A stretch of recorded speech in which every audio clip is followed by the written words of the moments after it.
Subhabhat everyone. Students, now in this video we are going to discuss for class 11th Hornbill book lesson number 5.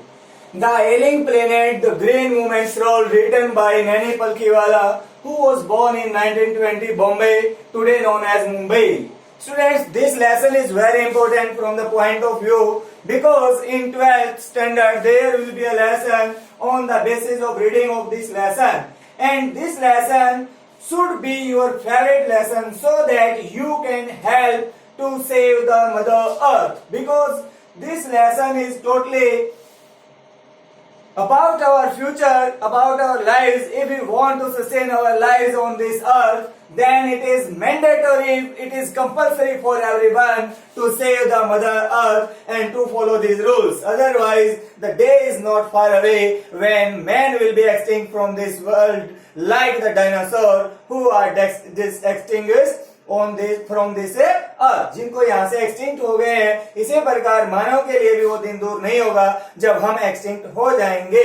Students, now we are going to discuss the main theme of the lesson about the deteriorating environment. In this lesson, the main theme, main topic highlighted, and we can say the theme of this lesson, the axis of this lesson is the deteriorating means spoiling, contaminating, प्रदूषित होना, बर्बाद होना, बिगड़ना.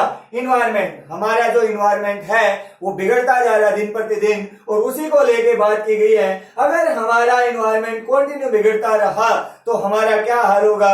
आज के दिन आप newspaper के अंदर, टीवी के ऊपर जो डिबेट्स देखते हैं तो उनका मेन फोकस, मेन इशू पहला ही होता है whether the man will survive for the future generations और the time is about to come for his to be extinct. क्या आदमी आगे तक जाएगा या उसके एक्सटिंक्ट होने का समय आ गया है. तो हॉटली डिबेट जो डिस्कस्ड इशू है वो हमारे इन्वायरमेंट को लेके है, जिसके अंदर हमारी ग्लोबल वार्मिंग या हमारी ओजोन लेयर के अंदर बन रहा होल है, या हमारे द्वारा जो डिफोरेस्टेशन की जा रही है, पॉपुलेशन एक्सप्लोजन हो रहा है, इतनी ज्यादा इंडस्ट्री हमने एस्टेब्लिश करती है जिसके अंदर से CO2 मींस कार्बन वो एमिशन करती है, और उसके कारण हमारा अर्थ टेम्परेचर बढ़ रहा है. ग्लोबल वार्मिंग दोबारा घूम फिर के वहीं पे आ गई.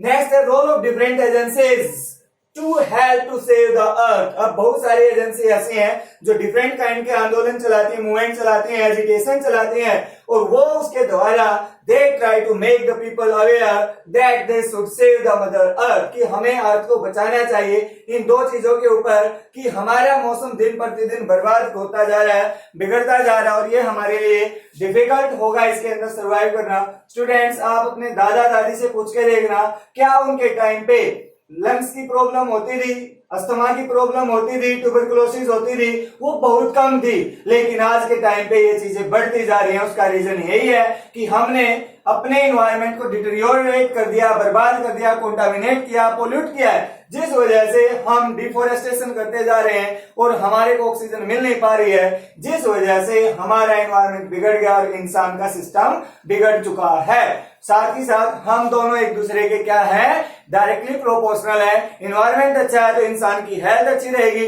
इन्वायरमेंट अगर हमारा पुअर हो गया तो हमारी हेल्थ भी पुअर हो जाएगी. Message from this lesson we can learn. अब क्या क्या संदेश, क्या क्या डाइडेक्टिक शिक्षा पर ये हमारे को सिखाता है. अब स्टूडेंट्स देखिए, first focus is family planning, क्योंकि ऐसा कहा गया है कि पॉपुलेशन इज द कर्स.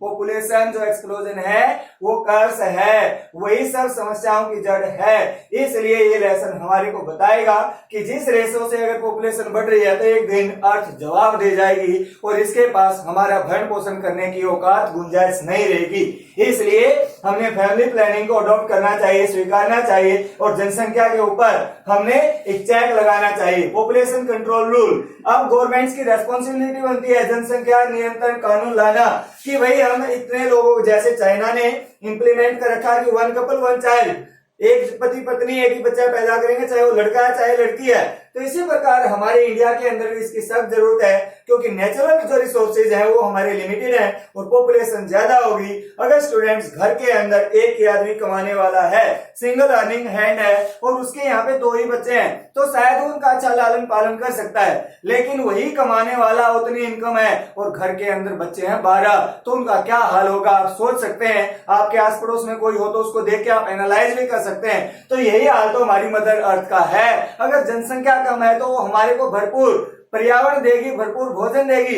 लेकिन जब ज्यादा हो जाएंगे तो हम उसके ऊपर डिफरेंट काइंड के फर्टिलाइजर, पेस्टिसाइड का यूज करेंगे उसकी फर्टिलिटी को बढ़ाने के लिए। जैसे हमारे शरीर में ताकत को बढ़ाने के लिए इंजेक्शन लगाए जाते हैं, एक बार तो हमारे को एनर्जेटिक बना देते हैं, लेकिन बाद में बहुत ज्यादा कमजोर कर देते हैं और हमारा शरीर एकदम से कोलैप्स हो जाता है, गिर जाता है। तो मदर अर्थ भी तो ऐसी ही है। अब इतने ज्यादा फर्टिलाइजर यूज करेंगे तो एक बार तो फर्टिलिटी होएगी, उसकी हमारी जो उर्वरक शक्ति है वो बढ़ जाएगी, लेकिन एक टाइम के बाद वो बैरन में बदल जाएगी, बंजर हो जाएगी। तो तब हमारे साथ क्या होगा?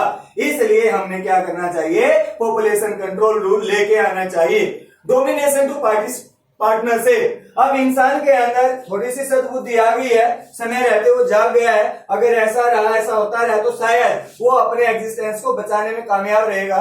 पहले इंसान सोचता था I am the master and all the creatures are for my benefit. जितने भी क्रिएचर हैं इस धरती के ऊपर, जितनी भी चीजें हैं, मैं उनका एक्सप्लॉयटेशन कर सकता हूं, दोहन कर सकता हूं और वो मेरे फायदे के लिए हैं। लेकिन अब धीरे धीरे उसको समझ में आया कि मेरी तरह the rest of the creatures sharing the earth have equal right on the earth like me, कि जितने भी मेरे साथ इस मदर अर्थ को शेयर करते हैं उनका भी तो बराबर का अधिकार है, क्योंकि वो भी तो इसी धरती पे रहते हैं। इसलिए मेरे को उनके साथ है। अब डोमिनेशन की जो मेरी नीति थी, रिचुअल था, ट्रेडिशन मैंने अपनाया था, शुरू में मेरे अंदर ईगो आ गया था कि मैं सुपीरियर हूँ, बेस्ट क्रिएशन ऑफ गॉड हूँ, लेकिन अब मैं भूल गया हूँ उस चीज को और मुझे याद आ गया है कि ये भी मेरे बराबर के हैं, चाहे चीज छोटी हो चाहे बड़ी हो। इंपॉर्टेंस हर चीज की अपनी जगह पे है, क्योंकि जो काम सुई कर सकती है वो तलवार नहीं कर सकती, और जो तलवार कर सकती है वो सुई नहीं कर सकती। तो हर समय पे अलग अलग जगह पे हर चीज का अपना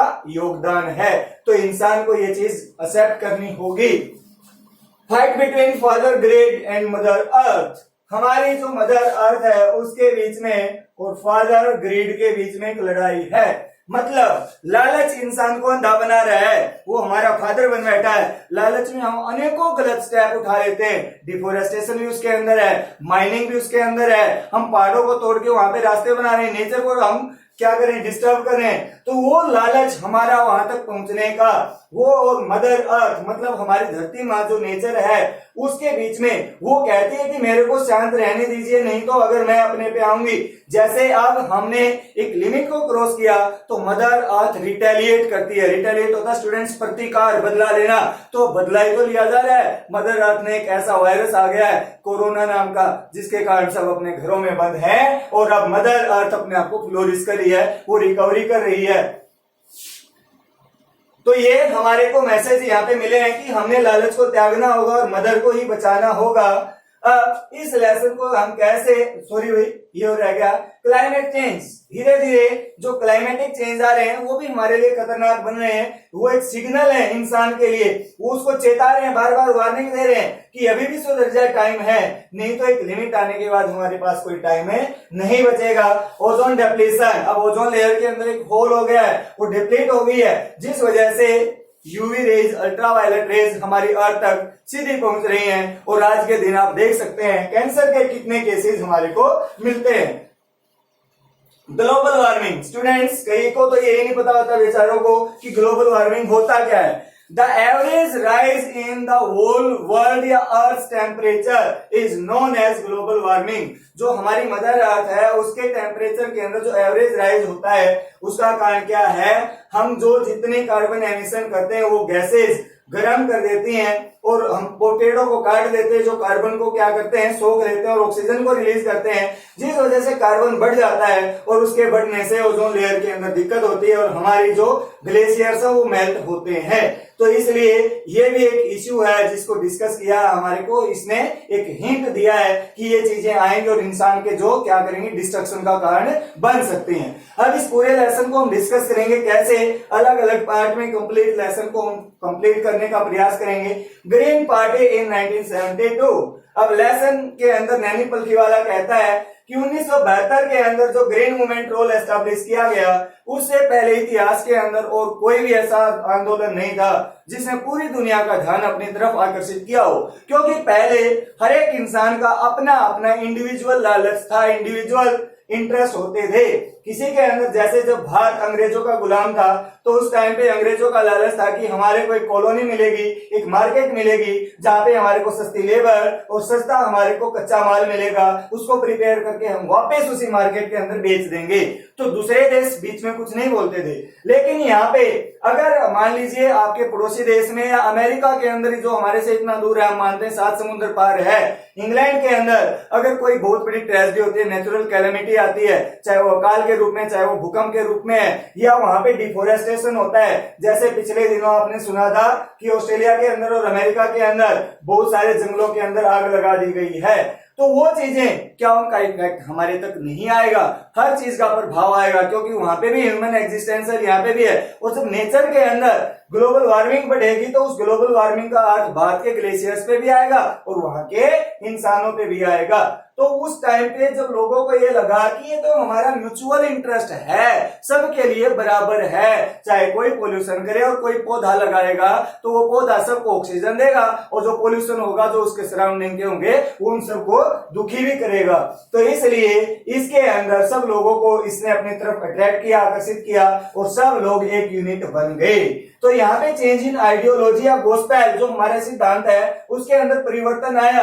इसके बाद इंसान की भी समझ में आया कि भाई जो अब तक मैं ये मानता था कि मैं ही सब कुछ हूँ, सर्वे सर्वा हूँ, सारी चीजें मेरे फायदे की हैं, अब उसके समझ में आया नहीं, सब कुछ मेरा नहीं है, बल्कि सारी चीजों का बराबर का अधिकार है। और अब हमने अर्थ को संभालना होगा। इसके अंदर जो ड्रास्टिक चेंज आ रहे हैं उनको दोबारा से हमने कोशिश करना होगा कि उसका ट्रीटमेंट करें, उसको ठीक करें, मेंट करें, तब जाके हम अपने एग्जिस्टेंस को कंटिन्यू कर सकते हैं।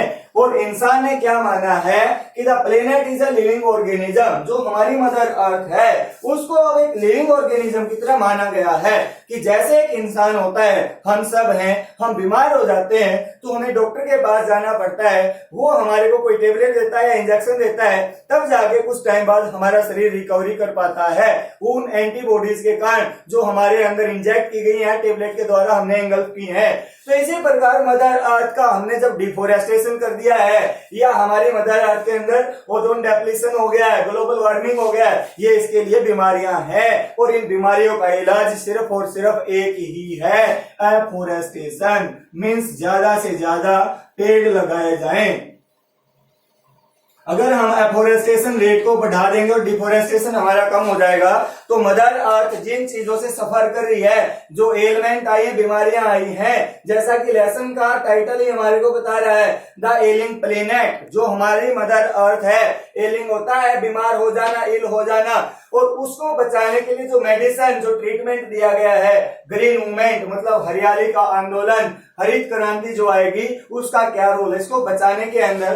तो अब यहाँ पे उसने क्या बताया है कि अर्थ को लिविंग ऑर्गेनिज्म की भांति मानेंगे, उसकी भी कुछ एस्पायरेशन है, अभिलाषाएं, इच्छाएं हैं, या उसको जो शरीर को रिकवरी करने के लिए जो चीजें चाहिए उनको हम प्रोवाइड कराएंगे ताकि ये हेल्दी रहे, और ये हेल्दी है तो हम भी हेल्दी रह सकते हैं। नेशनल सस्टेनेबल डेवलपमेंट जो 1987 के अंदर ये एक सिद्धांत दिया गया था कि हमने सस्टेनेबल डेवलपमेंट को अपनाना होगा।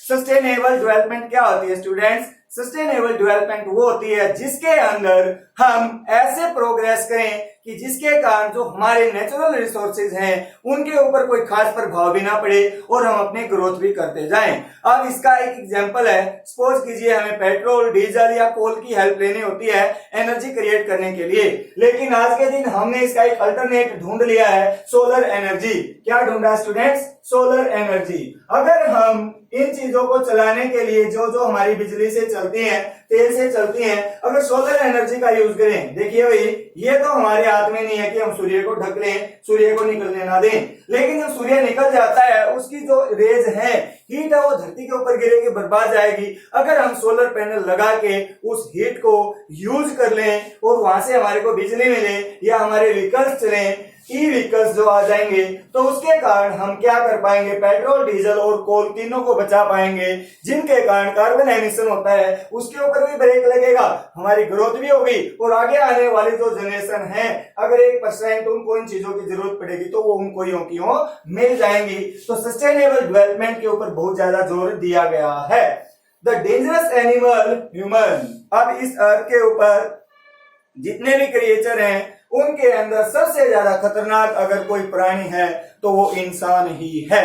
अपना दुश्मन खुद बना हुआ है। लुसाका जाम्बिया के अंदर एक जू के अंदर एक केज है और उस केज के बाहर लिखा हुआ है वर्ल्ड्स मोस्ट डेंजरस एनिमल, धरती का सबसे खतरनाक प्राणी। और उसके अंदर जब कोई जाता तो केज में एक भी क्रिएचर नहीं है, सिर्फ और सिर्फ वहां पे एक मिरर लगा हुआ है और उस मिरर के अंदर वहां जाने वाले इंसान को अपनी तस्वीर नजर आती है और वो उसको एक रियलाइजेशन करवाया जाता है कि यह इंसान तू अपना दुश्मन खुद ही है, तू ही सबसे खतरनाक है, खूंखार है। अपने लालच के लिए तू धरती के जो रिसोर्सेज है उनका दोहन करता है, एक्सप्लॉयटेशन करता है और एक दिन धीरे धीरे करते करते वो खत्म हो जाएंगे। तब तू क्या करेगा? तेरे पास फिर करने को कुछ नहीं होगा। अगर हमारे अकाउंट में स्टूडेंट 100 रुपए हैं, हर महीने हम 10 रुपए निकालें और उसके अंदर डिपॉजिट कुछ ना कराएं तो 10 महीने बाद हमारे पास यूज करने को एक पैसा भी नहीं बचेगा, क्योंकि हम 100 के 100 को यूज कर जाएंगे, कंज्यूम कर जाएंगे। यही हाल हमारी मदर अर्थ का भी तो है। उसके ऊपर जितने फॉरेस्ट हैं, जितने नेचुरल रिसोर्सेज हैं, उनको अगर हम यूज करते रहे और उनके अंदर ऐड कुछ भी नहीं हुआ, ये नहीं किया, तो एक दिन वो सारे फॉरेस्ट खत्म हो जाएंगे और वहां पे हमारे लिए जब फॉरेस्ट ही नहीं बचेंगे तो 2030 की या 2040 की एक तस्वीर, एक एडवर्टीजमेंट दिखाई जाती है जिसके अंदर ऑक्सीजन के सिलेंडर आते हैं और वही लगा के बाहर निकला जाता है, नहीं तो बाहर सांस लेने के लायक हवा नहीं है। द फ्लाइंग जट जैसी मूवी आई है जिनके अंदर बताया गया कि कैसे हमारे लिए पोल्यूशन कितना खतरनाक बन गया है। पोल्यूशन नाम का राक्षस स्ट्रॉन्ग होता जा रहा है और इंसान कमजोर होता जा रहा है, दब्बू होता जा रहा है। तो इंसान को उसने क्या कहा है? Dangerous animal. इसलिए अब उसके ऊपर अगर एक सद्बुद्धि आ जाए, समझ आ जाए, सीख आ जाए तो वो अपने आप को बचा सकता है, नहीं तो वो अपना दुश्मन खुद ही बना हुआ है। Undiscovered species. अब इस धरती के ऊपर बहुत सारी स्पीसीज ऐसी हैं जो इग्नोमिनस डार्कनेस के अंदर है, मींस इंसल्टेड वे में। आपको जब कहीं पे गिना नहीं जाता, काउंट नहीं किया जाता, किसी चीज का हिस्सा नहीं माना जाता, तो आप भी मानते हो कि मेरा एग्जिस्टेंस ही किसी काम का नहीं है। इसी प्रकार धरती के ऊपर जब ये लेसन लिखा गया तो कहता है 1.3 मिलियन स्पीसीज को आइडेंटिफाई किया गया है, बाकी बहुत सारी ऐसी हैं जो अब तक अनआइडेंटिफाइड हैं। तो अब जो हमारे रिसेंट के डेटा है उस डेटा के अकॉर्डिंग 8.7 मिलियन स्पीसीज हैं इस धरती के ऊपर जिनका अधिकार इंसान के बराबर है। इसलिए इंसान को यह सोचना चाहिए कि मैं अगर किसी चीज को स्पॉइल कर रहा हूं तो इनडायरेक्ट रूप से 8.7 मिलियन और स्पीसीज जो हैं उनको भी धीरे धीरे मेरे कारण बर्बादी की कगार पे लेके जा रहा हूं। इसलिए मुझे उन सब के साथ म्यूचुअल रिलेशनशिप, म्यूचुअल अंडरस्टैंडिंग रखनी होगी कि उनका भी ध्यान मुझे रखना है और अपना भी ध्यान मुझे रखना है। Major biological systems, Lester R Brown ने बताया हमारे को कि इस धरती के 4 मेजर सिस्टम हैं, 4 मेजर पिलर हैं जिनके बलबूते पे धरती चलती है। लेकिन आज के दिन हम उन चारों पिलर को हमने वीक कर दिया, कमजोर कर दिया है, जिसके कारण ये धरती किसी भी दिन बर्बाद हो सकती है, खराब हो सकती है। वो 4 हमारे मेजर पिलर हमने कौन से बताए हैं? एक तो फिशरी बताया, वही क्या बताया है? फिशरीज। दूसरा है फॉरेस्ट, तीसरा है ग्रासलैंड और लास्ट है हमारा क्रॉपलैंड्स। ये 4 हमारे मेजर पिलर बताए हैं धरती के, जिनके बलबूते पे धरती की ग्रोथ होती है। जैसे हमारे लिए 2 हाथ 2 पांव हमारे शरीर को बचाने के लिए, मूवमेंट के लिए, बैलेंस के लिए जरूरी होते हैं, ऐसे ही अर्थ के लिए 2-2 के रूप में, एक कपल के रूप में, जोड़े के रूप में फिशरीज, फॉरेस्ट, ग्रासलैंड और क्रॉपलैंड दिए गए हैं। अगर इनमें से एक में भी दिक्कत होती है, हमारा एक हाथ चला जाएगा तो हम टुंडे हो जाएंगे, फिजिकली हैंडीकैप हो जाएंगे, और एक पांव चला गया तो हम लंगड़े हो जाएंगे। इसी प्रकार अर्थ का अगर एक भी इम्बैलेंस हो गया तो ये भी लंगड़ी या टुंडी हो सकती है, वो सारे के सारे खराब हो जाएं तो आप समझ सकते हैं इंसान की जिंदगी क्या रह जाती है। तो वही अर्थ का है। इस प्रोटीन हंग्री वर्ल्ड के अंदर आज के दिन दुनिया अपने आप को स्ट्रॉन्ग बनाना चाहती है, वो प्रोटीन की भूखी है, इसलिए और फिशरीज की जाती है। अगर हद से ज्यादा मछलियां पकड़ी जाएंगी तो समुद्र के अंदर जो फूड चेन है उसको हम बर्बाद कर देंगे। इनडायरेक्ट रूप से हम अपने इकोसिस्टम को यहाँ पे बर्बाद कर रहे हैं। फॉरेस्ट, आपको बताया है कि फॉरेस्ट को हम बहुत ज्यादा डिफोरेस्टेशन हो रहा है। 2016 के अंदर इतनी ज्यादा डिफोरेस्टेशन की है कि हमारा इटली के साइज जितने पेड़ हमने, जितना बड़ा इटली है, इतना एरिया को 2016 में अकेले खत्म कर दिया था। और अगर यही रेट, जिस रेट से हम पेड़ों को काट रहे हैं, तो सिर्फ 79 साल 223 दिन और 5 घंटे अब से लेके इतने दिन बचे हैं, धरती के सारे पेड़ बर्बाद हम कर देंगे, काट देंगे, उसके बाद इंसान का क्या होगा? अब जनसंख्या बढ़ेगी और पेड़ घटेंगी तो ऑक्सीजन कार्बन का जो रेशो है इम्बैलेंस हो जाएगा और हमारे को सांस लेने के लिए प्रॉपर ऑक्सीजन नहीं मिल पाएगी और बाहर निकलते टाइम हमारे को क्या लगाना होगा? ऑक्सीजन सिलेंडर लगाना होगा। तो इसलिए इस चीज को हमने कंट्रोल करना होगा। फॉरेस्ट को, ग्रासलैंड, जो ग्रासलैंड है उनके ऊपर इंसान, जैसे जैसे हमारी जनसंख्या बढ़ती जा रही है, भाई हमारे को रहने के लिए घर भी चाहिए, खाने के लिए हमारे को भोजन भी चाहिए, तो उसके लिए हम क्या करते हैं? जो हमारी फ्री लैंड है उस जमीन को हम धीरे धीरे एक्वायर करते जा रहे हैं, वहां पे कॉलोनी बस रही है, तो उसके कारण भी हमारा क्या है? वो घटती जा रही है। तो एक इसको भी हम तोड़ दिया। लास्ट बच गया क्रॉपलैंड। अब जब आपको एग्जांपल बताया जाए, घर में 2 बच्चे और 12 बच्चे हो जाते हैं, तो जब तक अर्थ के ऊपर थोड़े इंसान थे तो उसके पास सफिशिएंट, हमने फिशरीज को भी छोड़ रखा था, फॉरेस्ट एरिया को भी छोड़ रखा था और कुछ एक एरिया पे हम क्रॉपलैंड करते थे। और उस टाइम पे क्या था, आज इस एरिया पे कि इसको खाली छोड़ दिया, तब तक उसकी अपनी फर्टिलिटी को उसने गेन कर लिया।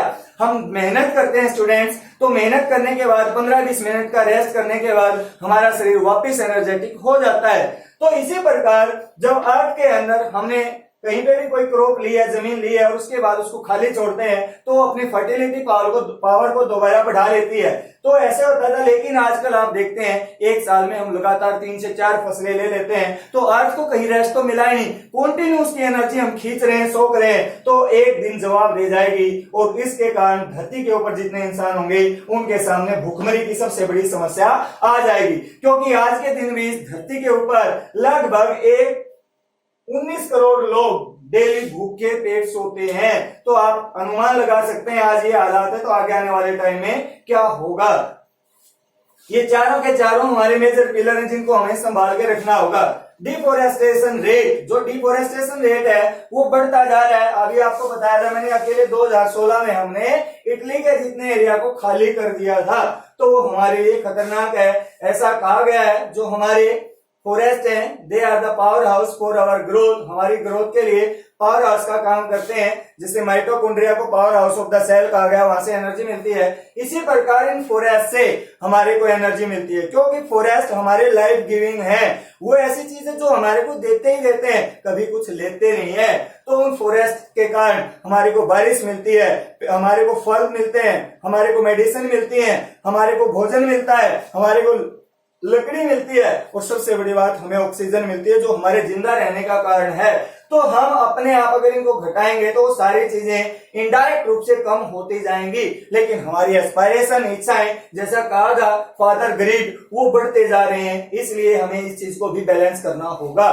अब इंडिया का जिक्र है, ये तो पूरी दुनिया को हम लेके चले गए थे, लेकिन अगर हम अपने देश की भी एक झलक देखें तो भारतीय जो इंडियन कॉन्स्टिट्यूशन है उसके अंदर आर्टिकल 48A जो कि ये कहता है कि इस धरती के ऊपर, मतलब भारत के अंदर जितने भी जीव जंतु हैं उनको बचाने का काम इस आर्टिकल के अकॉर्डिंग होगा, इसके तहत होगा। मतलब जितने पेड़ पौधे हैं उनको हमें बचाना होगा, हम ऐसे ही, अन्यथा उनको नहीं काट सकते हैं, क्योंकि उनके अंदर जितनी स्पीसीज हैं उनको रहने के लिए उनका हैबिटेट चाहिए, निवास स्थान चाहिए, हम उसको हटा रहे हैं। लेकिन ये भी कहा गया है कि laws are never respected nor enforced in India. Bharat के अंदर ना तो कानून का सम्मान किया गया है, ना इनको प्रॉपर तरीके से लागू किया गया है, जिस वजह से हमारे जो कॉन्स्टिट्यूशन है उसको हमने कमजोर बना दिया है। इसका एग्जांपल स्टूडेंट्स आपके सामने है। हमारे देश के अंदर जातिवाद, जिसको ये कहा गया था गलत है, आज के दिन वो अपने चरम पे, अपने शिखर पे, अपने पीक पे है। हमारे देश के अंदर अछूतता, गरीबी, पॉपुलेशन एक्सप्लोजन, कितनी चीजें हैं, ब्राइबरी, रिश्वतखोरी, या जो हमारे पॉलिटिशियन है उनको आप देख सकते हैं कि बहुत सारी चीजें ऐसी हैं जो नहीं होनी चाहिए और वो चीजें हो रही हैं, हमारे सामने ही फल फूल रही हैं। दहेज प्रथा या हमारा सेक्स के ऊपर डिस्क्रिमिनेशन, लड़के लड़की में भेदभाव, ये सारी चीजें यो की यो बढ़ती जा रही हैं, कहीं पे कोई कमी नहीं आ रही है। तो इसलिए इंडिया को भी ध्यान देना होगा, अपने फॉरेस्ट एरिया को बचाना होगा, बढ़ाना होगा। जो कहा जाता है कि इंडिया के अंदर भी बहुत तेजी से जंगलों को काटा जा रहा है, जो कि हमारे लिए खतरनाक है। हमारी पार्लियामेंट ने एक कानून पास किया था, एक विधेयक लेके आए थे वो, जिसके तहत हमारे देश के अंदर पर्टिकुलर एरिया को हमने जंगलों के लिए सेव करके रखना होगा। लेकिन डॉक्यूमेंट्स के अंदर तो वहां पे पेड़ लगा दिए गए, जब वहां पे जाते तो वो जमीन यूं की यूं खाली हमारे को मिलती है। तो इसलिए उन चीजों को हमने सिर्फ कागजों में ना रख के धरातल पे लागू करना होगा, तब जाके हम इसको वास्तविक रूप दे सकते हैं। पॉपुलेशन एक्सप्लोजन, अब ये सबसे बड़ी समस्या है। अगर पॉपुलेशन के ऊपर कंट्रोल हो गया तो ये सारी चीजें अपने आप कंट्रोल हो जाएंगी, क्योंकि जनसंख्या नहीं बढ़ेगी तो उनकी इच्छाएं नहीं बढ़ेंगी, उनको रहने के लिए ज्यादा जगह नहीं चाहिएगी, उनको खाने के लिए ज्यादा भोजन नहीं चाहिएगा, तो जंगल भी बचे रहेंगे, फिशरी भी बची रहेगी, अगर जगह नहीं चाहिए तो ग्रासलैंड भी बची रहेंगी, और क्रॉप लैंड भी, उसके ऊपर हमें कम फर्टिलाइजर यूज करने होंगे, कम पेस्टिसाइड यूज करने होंगे, क्योंकि कम प्रोडक्शन के कारण भी हमारा काम चल सकता है। तो पॉपुलेशन एक्सप्लोजन को हमें रोकना होगा, क्योंकि ये कहा गया है कि जो 1800 साल तक जो सन 1800 आई थी, तब जाके धरती के ऊपर टोटल पॉपुलेशन 100 करोड़ हुई थी। लेकिन आज आप देख सकते हैं स्टूडेंट कि अकेले भारत की पॉपुलेशन 135 करोड़ है, तो कि धरती के ऊपर कितना भार, कितना बर्डन बढ़ गया। आज के दिन चाइना जो है वो लीडिंग है, लेकिन 2027 आते आते हम चाइना को सरपास कर जाएंगे और हम दुनिया के अंदर नंबर 1 बन जाएंगे। लेकिन जहां पे हमारे को नंबर 1 बनने का गर्व होना चाहिए, ये गर्व की बात नहीं, ये हमारे लिए एक समस्या का सबक बनेगा।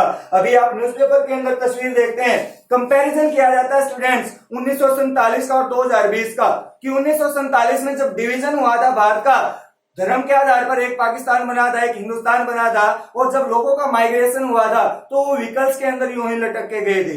अब 2020 के अंदर जब कोरोना नाम की एक महामारी आई है, पेंडेमिक आई है, तो जो मजदूर हैं उनको अपने अपने घरों में जाना पड़ता, तो ट्रकों में यूं ही उनको लटके हुए दिखाया गया है। सिर्फ ये कहते हैं तस्वीर बदल गई कि उस टाइम पे ब्लैक एंड व्हाइट था, इस टाइम पे कलरफुल है, लेकिन हालात जो के तो हैं, और उन हालात के लिए और कोई चीज जिम्मेवार नहीं, हमारी बढ़ती हुई जनसंख्या है। क्योंकि जनसंख्या के रेशो में हमारे जो नेचुरल रिसोर्सेज हैं, जो फैसिलिटीज हैं, हम उनको नहीं बढ़ा पाए। अभी भी हम डेवलपिंग कंट्री की लाइन में डेवलप्ड कंट्री नहीं है, जिस वजह से हम प्रॉपर फैसिलिटीज हमारे इंसानों को दे सके। तो इसके कारण अगर ये पॉपुलेशन एक्सप्लोजन पे हम चेक लगा देते हैं, रोक लगा देते हैं, तो हमारे लिए एक बहुत बड़ी उपलब्धि होगी। इसलिए लोगों के मध्य शिक्षा से हमें प्रसार करना होगा, और या नहीं मानते हैं तो जबरदस्ती जनसंख्या वृद्धि जो कानून है, पॉपुलेशन कंट्रोल का रूल है, वो लेके आना पड़ेगा, ताकि जो ना माने उन लोगों को कोई गवर्नमेंट फैसिलिटी ना दी जाए, जेल के अंदर डाला जाए, तब जाके स्ट्रिक्टली इस कानून का पालन हो सकता है। क्योंकि 1800 के अंदर 100 करोड़ हुए, 1900 के अंदर अगले 100 करोड़ आ गए, मतलब 1800 साल में जो चीज बढ़ी वो सिर्फ 100 साल में आगे आने वाले में हमने उतने ही पैदा कर दिए। और 1989 के अंदर 1989 तक, उसके बाद सिर्फ 189 साल के अंदर हमारी टोटल पॉपुलेशन 500 करोड़ बढ़ गई, मतलब 189 ईयर्स में हमने 300 करोड़ और नए इसके अंदर जोड़ दिए।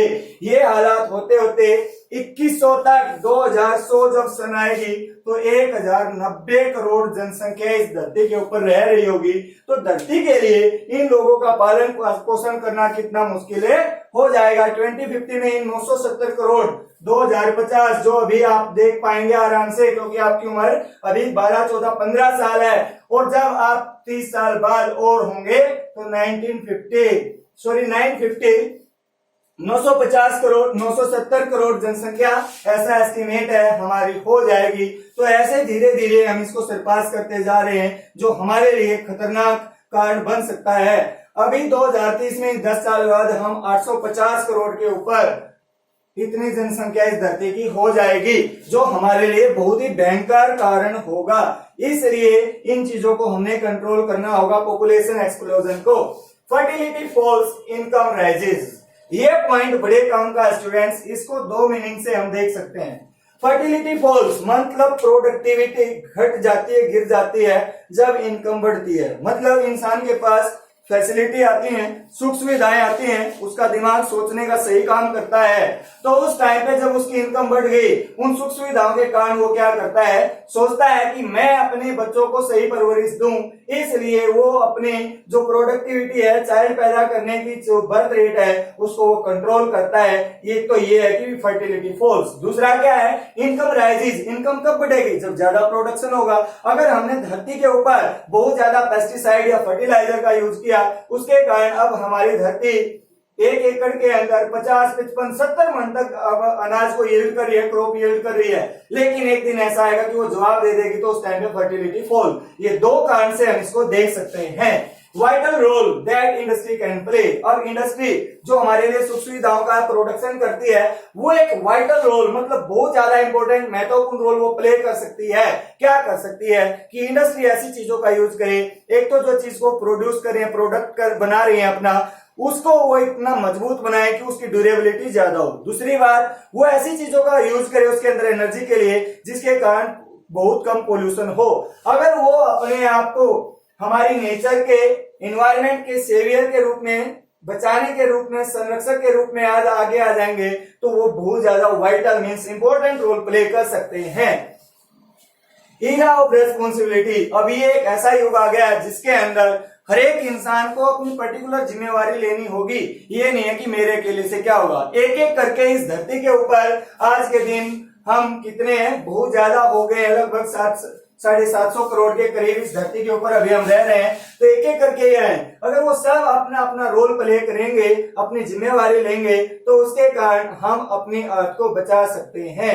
वी आर टेनेंट्स, ऐसा कहा गया है कि हम क्या हैं। मार्गरेट थैचर ने कहा है, we are not inherited this earth from our forefathers, but we have borrowed it from our next generations. उसने क्या कहा, मार्गरेट थैचर जो इंग्लैंड की, ब्रिटेन की प्रधानमंत्री बनी थी, कि हम इस धरती के मालिक नहीं है जो हमने अपने दादा परदादाओं से हेरिडिटी के रूप में, हमारी धरोहर के रूप में उसको ले लिया हो, बल्कि ये क्या है, हमने आगे आने वाली जनरेशन से इसको क्या उधार लिया है। और जैसे अगर हम किसी के घर में किराए पे रहते हैं, तो जैसे ही जिस दिन हमने जो घर किराए पे लिया है, जिस हालात में लिया, हम जिस दिन छोड़ के जाते हैं मकान मालिक को, वैसा ही छोड़ के जाते हैं। तो हमारी ड्यूटी है, हम जब इस धरती को छोड़ के जाएं, मतलब आगे आने वाले जनरेशन के टाइम पे इस धरती को छोड़ें, तो कम से कम अगर इसको हम अच्छी नहीं बना सकते, तो कम से कम बुरी भी बनाने का हमारा अधिकार नहीं है।